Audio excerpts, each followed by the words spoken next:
Foram sorteados hoje os confrontos das oitavas de final da UEFA Champions League. Vou começar aqui com o primeiro tuitaço que a gente fez lá, foi sobre os confrontos que a gente acha são os mais definidos se eles fossem hoje. Como os times estão jogando agora, eu acho que a gente teria 3 favoritaços. Entre Leipzig e City, o RB Leipzig até que tem mostrado algumas valências aí, né, cara? Não tem feito uma temporada ruim, longe disso. Só que o City é um dos melhores times da temporada, tem aquele elenco cabuloso.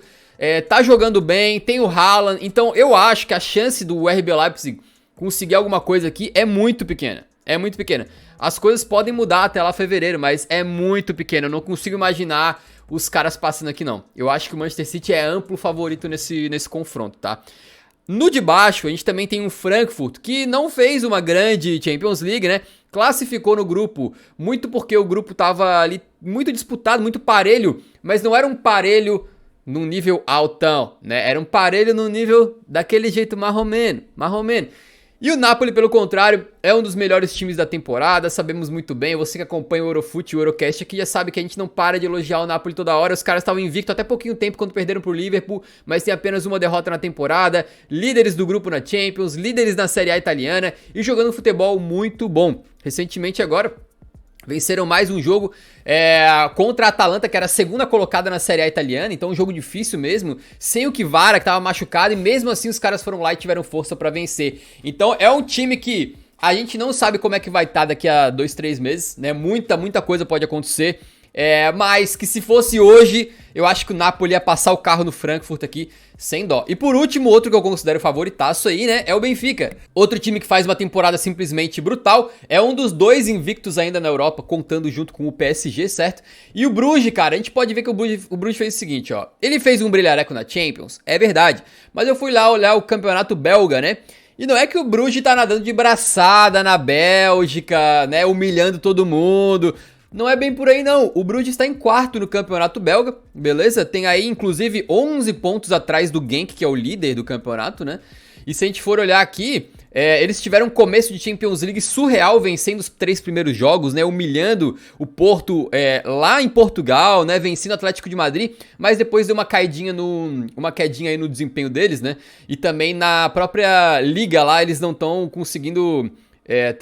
tem um desempenho tão maravilhoso, né? Empataram aqui alguns jogos, perderam jogos. Então não é que o Bruges seja uma potência no momento, né? Eles tiveram um brilhareco na Champions, foi muito bacana acompanhar, mas eu acho que é outro que se fosse hoje o Benfica passar o carro, o Benfica muito bem, goleando todo mundo, né? O Benfica aí um dos 2 invictos, acho que a chance de a gente ter City, Napoli e Benfica, os 3 nas quartas de final, são muito grandes. Então voltando para os confrontos aqui, eu queria falar um pouquinho do mais esperado por todos, provavelmente que vai ser PSG contra Bayern de Munique, né, cara? A gente tem um histórico recente de PSG contra Bayern, que foi bem interessante, porque na temporada 2019-20, todo mundo lembra, eles fizeram a final da Champions League, que o Bayern de Munique ganhou por 1-0 com um gol do Coman, ex-PSG, né? Mas também recentemente eles se enfrentaram nas quartas de final, que foi aquele famoso confronto em que o Lewandowski lesionou. Aí o PSG teve a sorte, entre aspas, de conseguir enfrentar um Bayern de Munique que estava sem seu melhor jogador.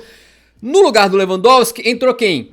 Eric Choupo-Motinho, né? O Choupo-Motinho, Choupo muito bem nessa temporada agora, e ele conseguiu brocar no jogo de ida, conseguiu brocar no jogo de volta, e o placar agregado foi 3-3. Porém, nos gols marcados fora de casa, naquela época ainda tinha essa regra, o PSG acabou se classificando, né? Então eles conseguiram meio que dar a volta aí, dar uma vingança em cima do Bayern de Munique por causa daquela final. Então digamos que é um clássicozinho pequeno, assim, recente das últimas Champions, e que os 2 lados têm motivos pra comemorar. Agora, uma coisa que eu notei, que muita gente falando, o PSG tem azar no grupo, no sorteio, o PSG só pega time forte nas oitavas.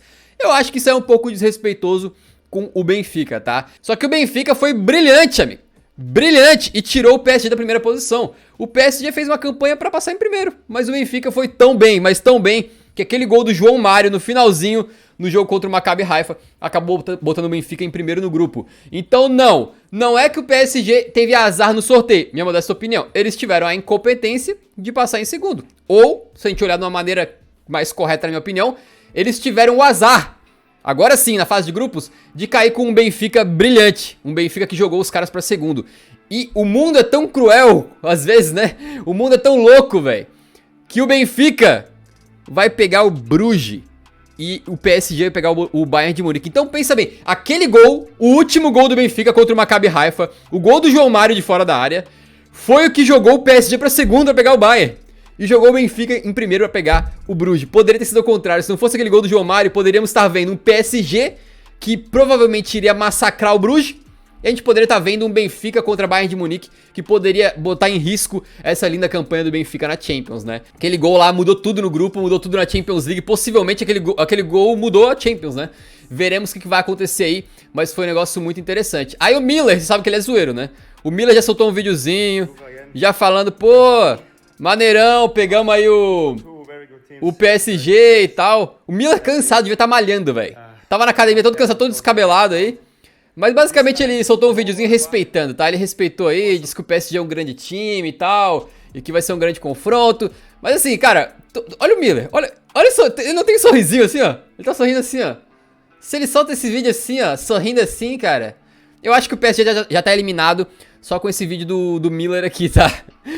Mas agora, falando sério mesmo, eu acho que, na minha modesta opinião, é um confronto muito equilibrado, né? Qualquer um dos dois times pode passar, obviamente. O PSG, todo mundo sabe que é fortíssimo, tem o trio lá, e etc. O Bayern de Munique também não tá mal na temporada, teve os seus momentos ali de oscilação, mas é um time que passou com 100% na fase de grupos, fazendo uma campanha perfeita, vencendo os 2 jogos do Barcelona e os 2 da Inter. Então, até as oitavas de final, muita coisa muda, né, senhoras e senhores? Mas é um confronto que, a princípio, é muito equilibrado. A única questão é que o PSG, com todo esse investimento, com o Mbappé, Neymar e Messi, pode sim cair nas oitavas de final. Tem uma grande chance. Pegou pesado pro Paris. A gente pode ver eles, que são considerados por muitos como favoritos pra Champions League, caindo direto nas oitavas. Caindo direto nas oitavas, né? E além disso, se isso acontecer, já especulando muito além do que eu deveria, mas fofoca, hein, fofoca. Se isso acontecer, se o Paris cair nas oitavas, pode mexer também na briga pela bola de ouro, porque a Copa vai definir muito da bola de ouro, mas também o mata-mata da Champions vai contar, né? Então imagina que interessante um jogador, por exemplo, digamos que o Messi ou o Neymar brilham e vencem a Copa, só que pelo PSG eles caem nas oitavas da Champions, deixaria a disputa pela bola de ouro talvez bem acirrada, né? Bem bacana. Eu diria que é quase 50% esse PSG contra Bayern de Munique aqui. Realmente tem uma chance grande do PSG cair. Ou do Bayern de Munique cair. O Bayern de Munique também, se cair pro PSG, também vai ser um desastre aí na temporada dos caras, né? Certamente. Agora, outro confronto gigantesco que a gente tem é Liverpool contra Real Madrid. Liverpool contra Real Madrid tá meio que virando um clássico moderno, né, cara? Se a gente puxar um histórico muito recente dos dois aqui, a gente teve que na final de 2018 o Real Madrid foi campeão por 3-1 pra cima do Liverpool, na final, com aquele famoso lance em que o Sérgio Ramos, na final, acabou dando um ipom lá, uma espécie de ipom no Salah e lesionando o egípcio, né? Ele teve que sair e o Liverpool acabou não tendo força pra ganhar. Depois teve a chance de vingança, porque nas quartas de final em 2021, enfrentou o Real Madrid de novo e perdeu de novo, né? Consolidando aí o que talvez fosse um clássico moderno, mas pode ser mais considerado, na verdade, uma freguesia moderna, porque novamente na final da temporada 21-22, Liverpool e Real Madrid, e o Real Madrid foi campeão de novo, naquele lance do gol do Vinícius Júnior, né? Mesmo com o Liverpool jogando melhor aí em grande parte da partida. E agora os Reds terão aí em 4 anos, né? Não, desculpa, muito mais, né? Em 2018, 19, 20, 21, 22, 23, em 6 anos, a 4ª chance de bater o Real Madrid. Não era uma final, mas ainda assim tem uma rivalidade grande, né? Agora, o que vale ressaltar sobre esse confronto é que o Real Madrid, cara, desde que ele venceu a Champions League, ele parece que melhorou. Alguns jogadores subiram de produção, apesar do Benzema estar um pouco lesionado aí, ter perdido vários jogos e tal. A gente não sabe como é que ele vai estar quando chegar para as oitavas, mas alguns jogadores subiram muito de produção. O Rodrigo tá cada vez melhor, o Federico Valverde tá jogando um absurdo. E o Real Madrid se transformou num time que me parece até mais sólido do que era na temporada passada. Na temporada passada, a gente sabe que o Courtois, se ele não tivesse feito uma Champions brutal, se tivesse colocado um goleiro mediano no lugar no gol do Real Madrid, talvez o Real Madrid não tivesse sido campeão. E o Courtois salvou muitas vezes, porque a defesa do Real Madrid não era das melhores coisas. E nessa temporada, ele me parece estar um time ainda mais consistente, ainda mais difícil de ser batido, né? Perdeu apenas um jogo na temporada aí. E contra o Liverpool, que tá ao contrário, o Liverpool ele tá cambaleando. O Liverpool é um time que a gente não sabe exatamente o que vai acontecer, porque ele vai lá, mete 9-0 no time, aí depois perde do Lanterna, aí depois ganha do Napoli, que tava fazendo uma campanha de invencibilidade até esse momento na Champions League, né? Então é um time que tá completamente imprevisível, são resultados muito... O Liverpool tem oscilado muito, né? Não dá pra prever muito como é que eles vão entrar. Cada jogo do Liverpool, eu imagino que o torcedor vai assistir a partida sem saber se vai ser um grande dia dos caras ou um mau dia. De qualquer maneira, eles estão aqui numa recente forma boa, né? Venceram Ajax, Napoli e Tottenham, mas a gente não sabe como é que vai estar nas oitavas. A princípio, eu cravaria que o Real Madrid é favorito, porque hoje me parece um time muito mais consistente do que o Liverpool, um time muito forte, com jogadores já provadamente campeões, vencedores, que conseguem, parece que, reverter um resultado a qualquer momento, né? Se o time estiver perdendo por 2-0, sei lá, aos 40 do segundo tempo, tu ainda confia que o Real Madrid pode buscar um empate, pode buscar uma virada, porque os caras têm realmente esse ímpeto de lutar até o fim e são muito vencedores. Mas é um confronto também que é impossível prever. Eu botaria uns 60% de chance pro Real Madrid e uns 40% pro Liverpool, na minha modesta opinião. Beleza? Mas certamente é uma chance de a gente ver de novo o Salah contra Real Madrid. É um confronto que tá se transformando num clássico moderno, né?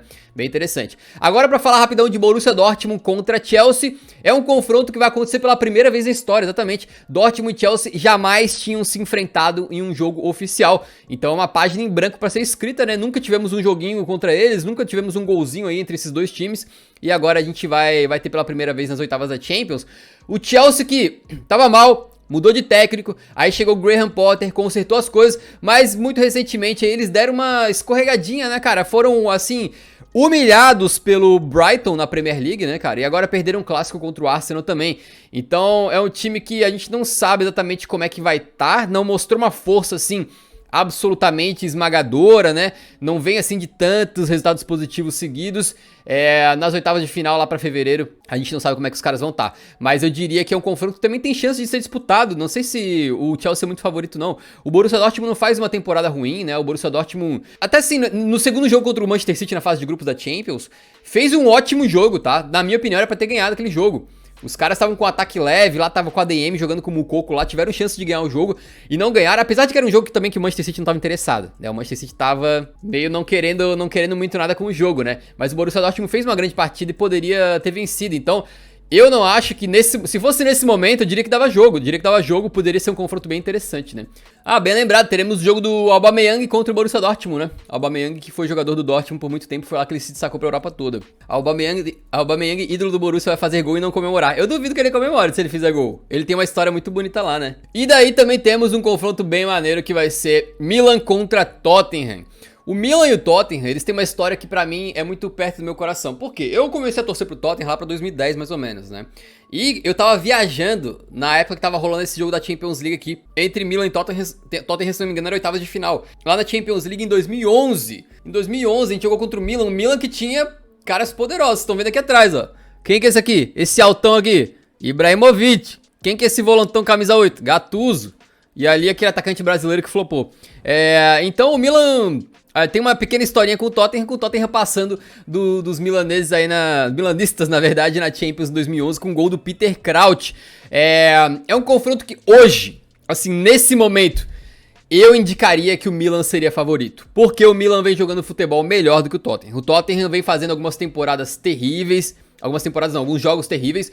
Deu uma melhoradinha, por exemplo, ontem, no jogo contra o Liverpool. O Tottenham não jogou mal, mas perdeu o jogo mesmo assim. Agora, a questão do Tottenham é que tem bastante espaço pra melhorar, porque a gente tá com lesões muito importantes. O Tottenham perdeu o Richarlison, Kulusevski e agora o Son, praticamente tudo ao mesmo tempo. Ou seja, dos 4 jogadores do ataque que a gente perdeu 3.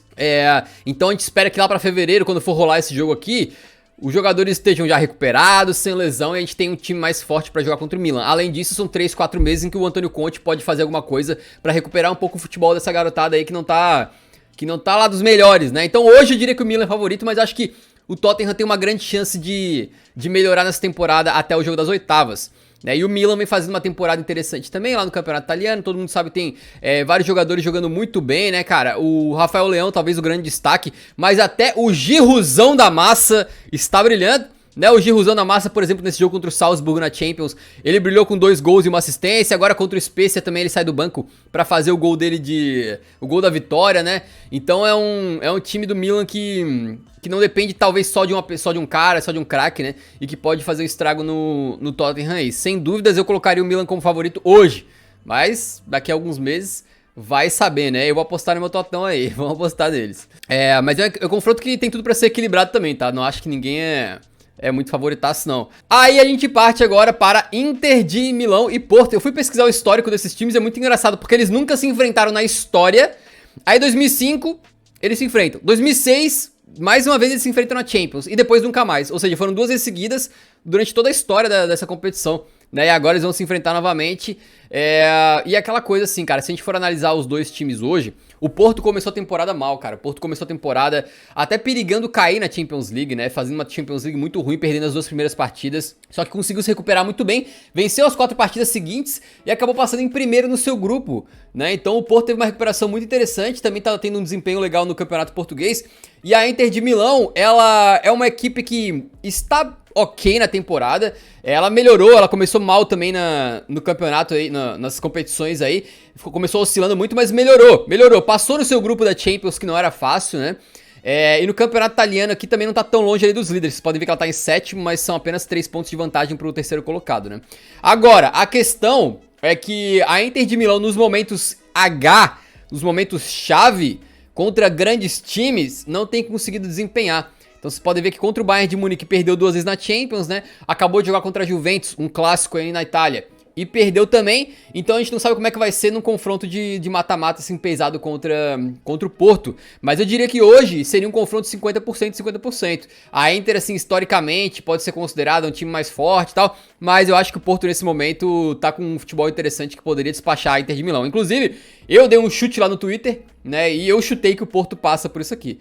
Porque eu acho que a Inter não me passa tanta confiança assim, e o Porto tá bem, o Porto tá bem. Lembrando que tudo que foi dito aqui, tudo, tem que ser levado em consideração de forma leve. Por quê? Porque a gente tem uma temporada muito diferente, cara. Geralmente, entre a fase de grupos e as oitavas de final, já vai um bom tempo, né? Mas nessa temporada tem o agravante da Copa do Mundo. Então a gente não sabe como é que vão estar esses times, cara. É daqui 4 meses as partidas. A gente pode ter jogador que vai pra Copa bem e volta mal. Lembra o caso do Umtiti, foi pra Copa como um bom zagueiro, saiu da Copa lesionado e jogando como se fosse o Wallace, ex-Flamengo, né?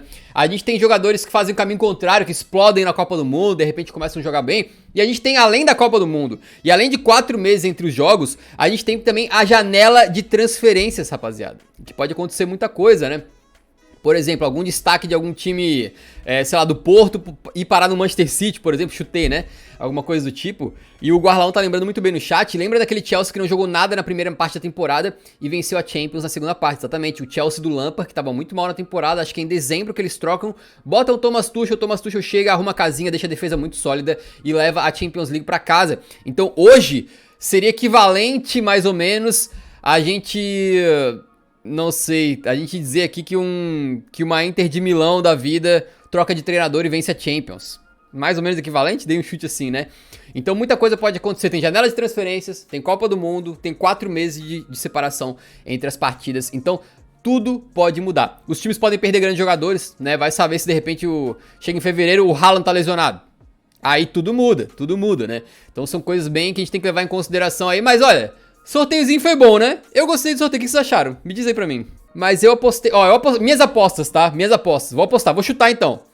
Passa City, passa Milan, passa Porto, passa Bayern, passa Chelsea, passa Napoli, passa Benfica e passa Real Madrid. Minha opinião, posso estar completamente enganado, obviamente, certo?